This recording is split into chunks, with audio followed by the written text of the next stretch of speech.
And while the U.S. wages war on the Iranian regime, President Trump on Saturday launched a military initiative to eradicate another enemy to the United States, criminal cartels. The initiative is called the Shield of Americas. Joining me now to discuss these developments is Michael Waller. He's former CIA operative and president of Georgetown Research, as well as the author of the book, Big Intel. Michael, great to have you back on the program. President Trump spoke to Latin American leaders this weekend at the Shield of the Americas Summit, announcing a new military coalition aimed at eliminating drug trafficking and cartel activity. Here's what the president said. We're calling this military partnership the Americas Counter Cartel Coalition, and representatives of 17 different nations formally entered this new alliance. The heart of our agreement is a commitment to using lethal military force to destroy the sinister cartels and terrorist networks once and for all. We'll get rid of them. So, Michael, we recently saw the death of Mexico's most wanted cartel boss, El Mencho, as he was called. He was killed in a Mexican military operation aided by U.S. intel. What message do you think the administration is sending to cartels when they strike somebody of this caliber? It's the most serious message possible. It's nothing that any president has ever done before, save one instance in Colombia when the Colombians took care of Carlos Escobar, the Medellin cartel leader. So what Trump has done is very unusual. It hasn't been happened before. He's put together a coalition of countries that want to work with us, about a dozen or so hemispheric countries that really want to take the lead, work with us, and help us to help them. Michael, the president once again reiterating that Cuba is close to a total collapse. Here's what he said. Cuba's at the end of the line. They're very much at the end of the line. They have no money. They have no oil. They have a bad philosophy. They have a bad regime that's been bad for a long time. And they used to get the money from Venezuela. They get the oil from.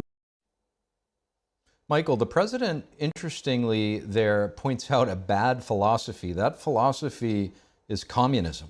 They're the last only and remaining communist regime in the Western Hemisphere. How do you see this playing out, and how significant would it be if we see the Cuban Communist Party collapse?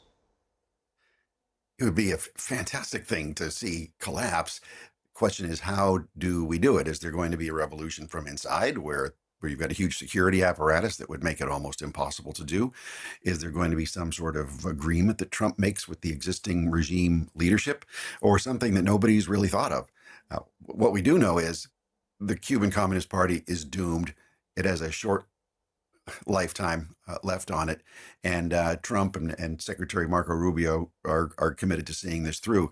I think if we can take over the regime actually and make it work for us, and then dismantle it from piece by piece, I think it would be a fantastic step forward. Because imagine if we took control of the Cuban intelligence archives and found out who are all the Cuban spies in America, who are all the Cuban terrorist agents in America. If we could get all that intact and through deals that we would have to cut, then I could see cutting a deal with the communist regime. But otherwise,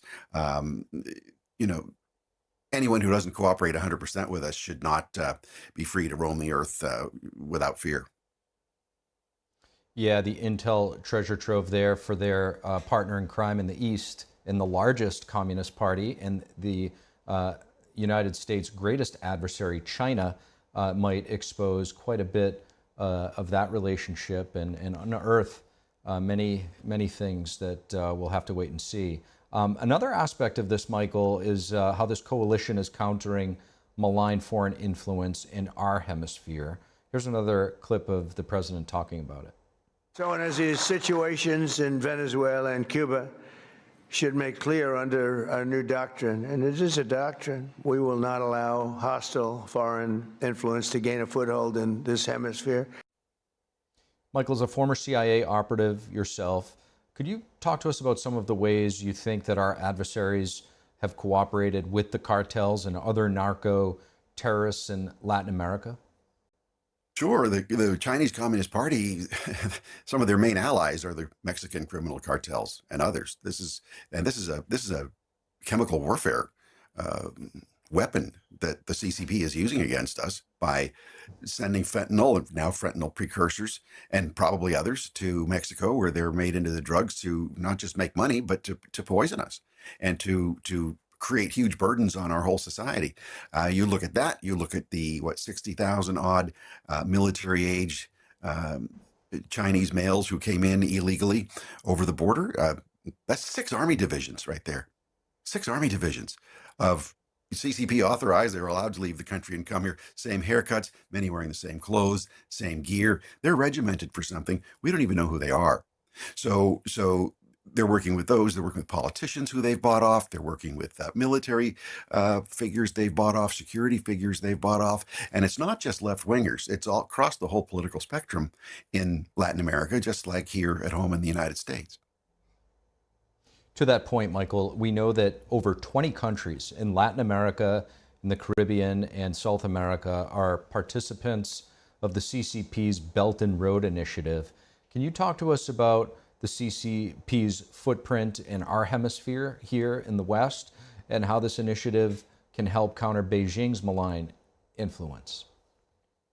Well, yeah, they had the Belt and Road Initiative that began really during the right at about the time Obama renounced the Monroe Doctrine through John Kerry. That's when the CCP started moving forward to go on the offensive. But starting in the first Trump administration, which then was so focused on so many other things at the time, they weren't able to pay attention to what China was doing with its Belt and Road Initiative, building seaports, building infrastructure. And these are dual-use seaports and airports that can handle any naval vessel that China builds, because they're designed to be used in dual-use commercial or military port facilities, deep water ports like the one in Peru, passing through the Panama Canal, where a year ago the CCP owned ports at both ends of the Panama Canal. Now they don't. They were depending on Venezuela as a strong ally in South America. That's gone.